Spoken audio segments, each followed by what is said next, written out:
Hey there, welcome to the DFS Build MLB edition. I am Kevin Roberts, ready to go over the 10-game slate over at DraftKings.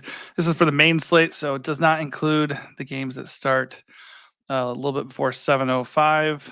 DraftKings split them up a little bit. So, as you can see here over at Roto Grinders, the system loves the Cubs, and why wouldn't it? If we look at the weather, the wind is blowing out about 10 to 12 miles per hour at Wrigley Field. And as we know, anytime the wind's blowing out at Wrigley, we want exposure to that game to some degree. The only issue is obviously there's a little bit of weather concern. So keep an eye on that. Right now, it looks like there's really no concern, but that can always change. But so the Cubs and even, I guess, the White Sox to a lesser extent would be viable here. But the only problem beyond the possible weather impact would be that this game is potentially going to be pretty chalky. So I don't really mind getting to a higher owned Cubs offense here, but if the White Sox were going to be very owned, I would probably get away from that. As far as weather impact elsewhere, we can look and see in the Phillies game, we got winds blowing out to left field at 10 miles per hour, winds blowing in the Pittsburgh Pirates game. And then also, let's see, winds are also out. Well, winds are in at Coors. Probably less of an issue as it would be for other parks, but still worth mentioning. Nice and warm there, though, so that's good. Then also winds blowing out in the Angels game, which not major winds, but worth mentioning because that park has been pretty nice for offense lately. Winds also blowing out for the Athletics game, but also, again, because that park, not really a major factor. So for the most part, I think the weather is fine, and we should mostly be looking at the impact of it for the Wrigley game. While the system does like the Cubs here, and I'm pretty much aligned with that, there's a lot to like elsewhere, and we want to figure out what we want to do at pitching. So let's get right into it with the Twins visiting the Yankees. Obviously, the Twins get quite a park bump here. Luis Gil is going to – let's actually go and check where he's at with ownership. Let's see. So he's coming as actually 26% owned. I don't have a problem with Luis Gil, but 10.8K is a little bit steep for a pitcher in this park. He does have a few concerns here. Obviously, 13% walk rate against lefties, 12% against righties, and just the Twins get a massive bump here going to Yankee Stadium. They also have a collective 19.6% strikeout rate, which is not very scary. If you're looking to pay almost 11K for a pitcher, that doesn't sound great. So I don't know. This is kind of a situation where do we go and stack the Twins with confidence? I don't know. I do think I'd get a sprinkling of them just because the park upgrade. Hill does not give up a lot of power, but this is obviously a park that can change that in a hurry. I don't mind getting to him if you have the funds, but I think Shota Imanaga is probably the guy I would consider and feel a lot better about at 10.6K just because he's facing the White Sox.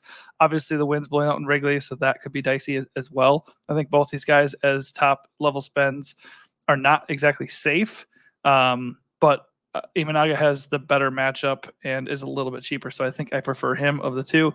And if you look at ownership, he is coming in as the chalk at 32% owned. Now, like I said, if the White Sox end up being a chalky stack, I'm not very interested in them. I'd definitely be overweight on Imanaga, but he's pitching in a game in Wrigley with the wind blowing out, so if he's going to be the mega chalk pitcher, we should fire up some White Sox stacks. So just kind of gauge the ownership with that and that situation, and pick your spots there. I do still like the Twins here because they have decent power and the park upgrade, but I'm not going to go crazy with them. The Yankees are always in play. Tonight they get Bailey Ober, who's kind of just been decent on the year. 8K flat for him is a pretty good price, but not in this park against this offense. He's coming off a pretty bad outing, 1.9 fantasy points against the Royals. And that's the second time in the last 3 games where he had less than 2 fantasy points. So he does have a bit of a ceiling. He does have a solid 25% K rate, but I'm not feeling good about that in this park against a Yankees offense that only whiffs at a 20% clip. Obviously, they have a ton of monster bats here. Juan Soto, Aaron Judge, Stanton. I mean, it could be a problem. So I like the Yankees a decent amount, but I'm going to get exposure to both sides of this game as far as the offenses go. And Hill is just fine. It's a little steep for a somewhat dangerous Twins offense in this park. Orioles game, we got Corbin Burns taking on the Jays. I think Burns is fine at 10K flat. He's a decent pivot away from these other two guys who feel slightly overpriced and are carrying a lot of ownership right now. If we go look at Corbin Burns' ownership, he's only coming in about 15%, and he's the 5th best projecting pitcher of the slate. It does feel a little bit pricey for I'm gonna get rid of that other one for the matchup, just because the Jays do have the ability to go off. I wouldn't be too worried about the Jays. I certainly would go more on the Corbin Burns side of this one. But I'm personally probably going to get away from this matchup altogether. On the other side, we have Trevor Richards going up against the Orioles. The Orioles look totally fine here. I have no problem. 207 collective ISO, 19.8% K rate. So they look pretty decent here on the year. Trevor Richards is kind of mostly been had by righties, but obviously traditional splits. The year before, 12% walk rate, 198 ISO. So I think we can attack him from both sides here, and the Orioles look pretty good. Onto the Braves and Red Sox. Max Fried will take on the Red Sox, who come in with a 26.8% collective whiff rate for this projected lineup. That looks pretty darn good. At 9K, Max Fried looks pretty solid to me. He's been crushing with 41 and 29 fantasy points in his last 2 games. Obviously, the park, pitching at Fenway isn't ever fun, but there's not much to be afraid of with the current lineup that they have. If Tyler O'Neill was back, it looks like he's going to be eligible tomorrow. So if he was back, I'd be a little bit worried. Maybe not worried, but I'd be a little bit, less interested in Fried. But decent price. The matchup by the numbers looks awesome, and he's been in really good form. So 9K feels a little bit high for a guy who's not really like a monster strikeout pitcher. But I think it's a pretty good spot. So I don't mind getting to him, especially since these other arms that are like really expensive and are carrying a lot of ownership don't feel like smash plays like they probably should, right? On the other side, you got the Braves going against Cutter Crawford. Crawford's obviously been pretty good throughout the year. Doesn't give up a lot of power. You can still play the Braves all you want, especially, in this park at Fenway. But I'm not, racing to play them necessarily, especially since I'm pretty sure they still remain pretty expensive. Yeah, Matt Olson's price has come down a little bit. Him and LB's 5.1, 5.2. Austin Riley 5K. It's the Braves. You can play the Braves if you want to at Fenway. But I don't necessarily want to go out of my way to target Cutter Crawford. On the flip side, I'm not paying to play Cutter Crawford either. He is 8.2K. It's a decent price. He's been solid on the year. And he actually was even decent against them last time he faced them, 16.7 fantasy points. Regressing a little bit the last 2 outings, 0.4 and 8.7 fantasy points. But yeah, I'm not really excited to play him against the Braves at Fenway. So the top game for offense of the slate so far is obviously going to be the Cubs against Chris Flexen at Wrigley. The wind's blowing out, and as long as we don't have to worry about the rain, obviously the Cubs look amazing. The only issue for me would be ownership. So you can obviously negate that by just getting a little bit different. You can choose between 9 batters, so you can definitely choose some Cubs guys that are going to be a little bit overlooked. I don't think the numbers that we're seeing here matter that much to me as far as the Cubs go. 148 collective ISO, 22% K rate. That's not amazing, but the wind is blowing out, and Chris Flexen has had major issues. 278 ISO to lefties, 351 WOBA, not a scary K rate, and he's walking righties at an 11% clip. So across the board, the Cubs look awesome, and the only reason why I would deviate from them whatsoever is ownership. It's just sometimes when Wrigley and with the wind blowing out, and especially when you get a bad pitcher in there, it's just like go get different in other ways probably. So I will probably end up eating that chalk as far as stack ownership goes, and just try to get different a little bit and get different with pitching and my secondary stack. That said, if you're rolling out a lot of lineups, I don't think we should ignore the Chicago White Sox completely. Their K rate coming in projected 27.6% is very, very appealing for Shota. So obviously we know the White Sox are not a very scary offense. So he looks really good. Like I was saying, at 10.6K, decent pivot off of heel. The wind is still blowing out and it's Wrigley, so there is risk there. So I definitely would have a sprinkling of Chicago White Sox bats as well, just because, no pitcher is immune to the winds at Wrigley. That said, I will absolutely be way more heavy on the Shota side of this game. Next up, we have the Tigers and the Rangers. My goodness, Jack Flaherty has been on fire. He comes in at 9.2K, which it seems like a discount for who he's been. 27, 21, 35.8 fantasy points in his last 3 games. He's been rock solid all year. He's only had one truly awful outing, which was back in his second start of the season. Based on price, based on form, based on upside, his K rate is hanging around 33.5% right now, which is just disgusting. All of that looks great. The only problem is I don't really feel good about picking on the Rangers. Number one, they don't strike out a lot. And number two, they have a lot of guys who can hit for power. Adolis Garcia, Corey Seager, Marcus Semien. Those are 3 that obviously stand out. The rest of the lineup isn't too scary, but it's also one that doesn't strike out a lot. So his whiff rate in recent form could obviously negate that logic. But this is just a situation where if Flaherty ends up carrying ownership, I mean, he is only 9.2K, so he could. If that ends up happening, then I would probably throw in some Ranger stacks for sure. I don't think I'm going to get to Flaherty, even though he's a really nice price, just because, the Rangers are a little bit scary to go up against. On the other side, Dane Dunning, just a classic innings eater. He's actually been really good with strikeouts on the year, posting like about 27.5 K rate. He is giving up a 240 ISO, 12% walk rate against lefties, so we can definitely look at some Tigers lefties if we want to. They're going to put out 1, 2, 3, 4 lefties. They're not really ones that I would be too worried about. They do have a collective 165 ISO, but they are pushing for almost a 22% whiff rate, and Dunning's been pretty good at missing bats on the year. He is a decent 7.9K for a guy who has been a lot better than expected, and the Tigers are obviously not an offense that we really fear that much. I'm okay with Dane Dunning, but he's not a priority for me on the slate. If we go look at his ownership, he's coming in with one of the better projections and 15% ownership. That's okay. I don't have a problem with it. I think his price is fine. But I would probably, if he's going to be 15 to 20% owned, I'd probably lean on the Detroit side just to take advantage of that, those splits with the ISO and, leverage that ownership a little bit. But overall, not super, super excited to get to this game in particular. Cardinals and Astros. You can always fire for the Astros. I don't have a problem with the Astros here whatsoever. I would probably just mostly prioritize them as individual isolated plays with like mostly Kyle Tucker and Alvarez. I feel like Alvarez got hurt. Kyle Tucker got hurt. So Kyle Tucker has a bruised right shin. His x-rays came back negative, so perhaps he'll play. But obviously if he's out, the Houston stack appeal would go down quite a bit. But I think they're fine. They're just not exactly a screaming priority for me on this slate with Wrigley being there.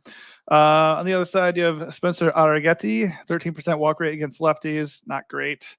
The Cardinals, the numbers don't look super appealing, and they have a 24.4% collective whiff rate. So I don't really want exposure to either side, probably. Arrighetti is cheap at 6.7K. He's coming off a pretty good game with 29.9 fantasy points against the Mariners. He's been honestly really rock solid in the last 4 straight games. So I think based off the price and off of the matchup, I think you can play him. It's just not sure he's going to be a priority for me. He is coming in at 13% ownership, and the price is good. So he'll be in my pitcher player pool for sure, just not exactly a guy I'm racing to play. Obviously, we have the Reds and the Rockies in Colorado tonight, so that obviously combats the Wrigley appeal. So if we get into a situation where Wrigley is just super owned, then obviously the Reds would be maybe a little bit less owned, and that would be very interesting. And then obviously you have the Rockies in that same game, so there's certainly nothing wrong with that. Frankie Montas goes up against the Rockies here. The Rockies have not been a fun team to stack, even in Coors, so I mean, Frankie's pretty cheap here at 6K flat. I actually have a little bit of interest in him just because pure salary saving, and the Rockies aren't very good. Obviously, that could end in a disaster in a hurry, so I wouldn't want to have crazy exposure. He is not getting any ownership, and he has a decent 12% or 12 fantasy point projection. It's kind of like Nelson yesterday, who ended up almost hitting that projection spot on. What kind of what Taylor was suggesting would happen. It could be a similar spot, and it's just a pure salary saving move. And and could be an interesting leverage play if the Rockies end up being super chalky. I don't really think they will be, and obviously you can still play the Colorado side if you'd like to. Obviously, the team here though is going to be the Reds. They're facing off against Ty Black here. His numbers, pretty small sample size this year. It's kind of favoring righties against him, but I don't really. He had a 239 ISO against lefties last year and 198 against righties. So I'm not really that worried about that. Just a red stack across the board looks pretty good here. They're only coming in with about a 19% K rate. Their ISO is only at 133, but Coors can make that a non-issue in a hurry. So Reds, once again, look very good, and I have no problem eating that chalk right along with Wrigley, but obviously I don't really think I'd go with both of those in the same lineup. I'm not really going to go 5 Cubs, 3 Reds, or vice versa, just because I don't think that gets me different enough from the field. All right, Padres and Angels. Let's see, who is pitching for the Halos? I see here on DraftKings is Patrick Sandoval. So we'll see if that sticks. And on the other side, who's pitching for the Padres? Adam Mazur. So he was called up from AAA El Paso. He's going to make his major league debut. So we know how that can go. Really can go either way. We have no major league numbers to go off of right now, right here. So it's kind of like the A's are a decent matchup, 23% whiff rate, and he could just crush in his debut. But they also do have a decent amount of power, 149 collective ISO, and obviously you have Taylor Ward, and Joe Adell in there with some good ISO numbers. So I think the Halos are an okay stack here if we end up seeing that he is going to get ownership at a 7.7K. I don't really imagine we would. Let's see, he's coming in 2% owned and not a really great projection. So I don't think there's really going to be a major opportunity for leverage there. But these MLB debuts, they go either way. Either the guy comes in and dominates or they get completely shelled. So I have a little bit of interest in the Halos, but I'm not super interested in him at that price point. On the other side, Patrick Sandoval going up against the Padres, not super interested in him at all. The strikeouts against lefties are really, really good on the year. Small sample size, of course, but 33% whiff rate is 33%. So there's that. The only problem is the Padres as a whole do not miss the ball. 16% collective whiff rate going into this one. Their ISO numbers look really bad. So it's more of just not really going to play Sandoval and, not so much interest in the Padres either. This park has been really good for scoring, though. So I will say that I would lean maybe towards that as opposed to relying on the numbers so much. So the Halos and the Padres should remain in your stack pool for sure.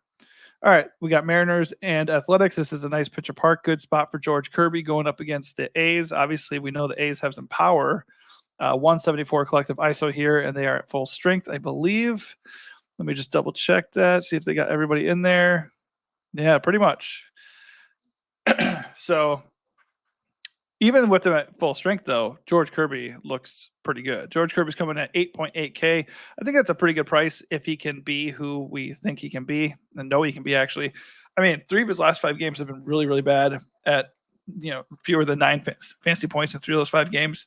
But the other 2 games, 23 plus fantasy points. So we know he has a ceiling. We know the Athletics can strike out. They have a 26% whiff rate, and we know this is a good park for pitching. So I like George Kirby quite a bit. And he's coming in as the he's a 3rd owned pitcher on the slate.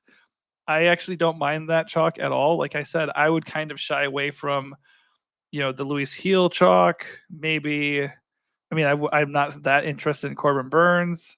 Don't really want to play Jack Flaherty, especially with his ownership pushing 20% almost. But George Kirby, it's just a really good spot. If he fails, he fails, man. I think he's a good play. Obviously, you can leverage that with an athletic stack because they do have some power, but I just don't think this is the pitcher or park to do that in. Mitch Spence will be taking on the Mariners on the other side. Mariners continue to be a good strikeout matchup, almost a 25% K rate. They do have some power, but the projected lineup only has a 131 ISO. Obviously, not a great park for home runs and for scoring in general. So while I don't really want to play Mitch Spence, I don't think I'm going to be super interested in the Mariners here either. Mitch Spence is coming off a nice 22.8 fantasy outing. but and the Mariners strike out, so you can do it. He's only 6.5K. He's not the worst SP2 try available tonight, but I probably won't have crazy exposure to him. Let's see where he's at. Not much ownership, decent 12 point fantasy projection. I mean, if we look at Nelson last night, and if we're looking at Montas and who's the other guy, Arrighetti, that I was talking about, I think they're all comparable projections, and they remain in play if you need to save a lot of money at that second spot, especially with two very good chalky offenses that aren't exactly cheap on this slate. Viable, but I'm not super excited to use them. All right, let's see here. Last game of the night, we got the Diamondbacks hosting the Giants again. Diamondbacks won 4-2 last night. We got Kyle Harrison going up against Arizona. Diamondbacks have a 153 collective ISO, but they don't strike out that much at only 19%. Kyle Harrison this year has had more trouble against righties, and last year he had way more trouble against lefties. So make of that what you will. I don't think I'm going to force the Diamondbacks here, especially since there's so many other offenses that look more appealing. But obviously they do have both lefties and righties to give him problems. So a D-back stack against Kyle Harrison isn't out of play, just not something I'm super excited to do. And on the other side, you have Blake Walston, super small sample size. We can't really glean much from that at all. So the Giants they do have a lot of projected power in this lineup at 209 ISO. So there is that.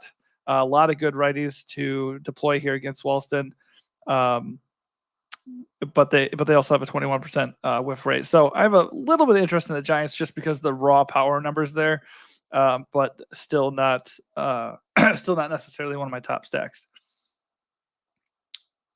All right, so real quick, another look at. Let's see, just change this down to 20, just see where we're at with the optimizer spitting out. And obviously you can play with your stacks, your exposure and your pitcher numbers too, just to make sure you're not eating the chalkiest pitchers just because they are coming in with the best projection. So Fried, who I talked about, who I like, is coming into the top lineup right now. Shota Imanaga also along with them. I have no problem with that pairing whatsoever. Ownership could, get me a little bit off of Imanaga and go over to guys like Kirby, like I was saying, and Kirby obviously could be another pivot off of Fried just because their price is so similar. But Yankees are popping, Cubs are popping. Talked about both of them, like them quite a bit. We have a little bit of Giants popping in here. I don't mind them either. But what's the other big stack? Oh yeah, and then obviously the Reds as well. So those are probably the main offenses that stand out to me on this slate, and they could be a little bit chalky, but if that's going to be the case, you can get different by playing some of their lower owned options and also trying to get different, at your pitcher. All right, that's going to do it for me. Hopefully this helps you out a little bit. If it does, please give this video a like and also consider subscribing to the channel. Thanks for watching and good luck.